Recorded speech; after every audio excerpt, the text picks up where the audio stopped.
Hey guys, Dr. Ray, and I want to talk to you about something that's really quite significant, and that's depression and anxiety. Now I'm going to take both of them separately. The first one I'm going to talk about is depression. Now inside of our brain is an area of your brain called the limbic area, which is your emotional area that controls all of your emotional states, including happiness and its opposite, depression. Now what can happen has to do with the input system into the body. Now, a normal response.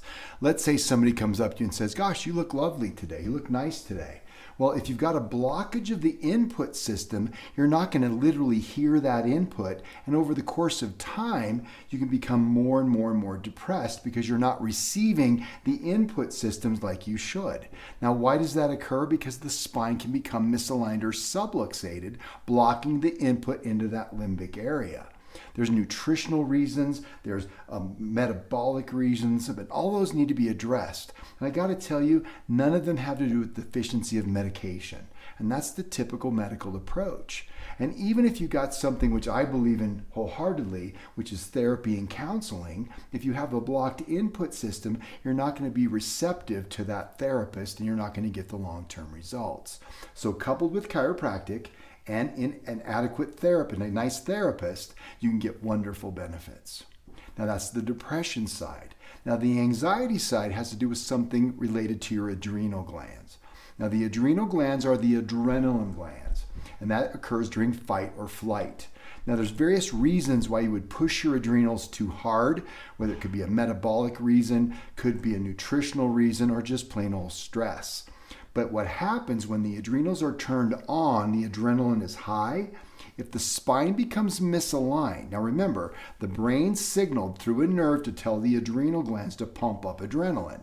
Now, if you get a subluxation and block that signal, the brain will not turn off the adrenal glands, and you'll go through initial phases would be just total states of adrenaline. You can't sleep, but you're not tired, okay? As time passes, you go into the second phase, which is wired and tired. That's where you can't sleep because your adrenaline is pumping out too high for too long, and you can't during the middle of the night when you should have low adrenaline and high melatonin, which is the sleep hormone, it's actually inverted. So you get wired, but all you want to do is fall asleep, but you can't. Now the end game is when panic, anxiety starts to occur. Now, what happens is your adrenal glands are shut down, which means you experience extreme fatigue most of the time. Now, as the body manufactures adrenaline, because it's still doing so, the machinery is left on, so it's running all the time. That's where the fatigue comes in. Now, as the body manufactures adrenaline, it spits instantly out because the adrenal glands are on. You spit out adrenaline, that adrenaline would pump into your brain, you end up with the panic attack in your brain. That mania, that oh my gosh, that sense of impending doom.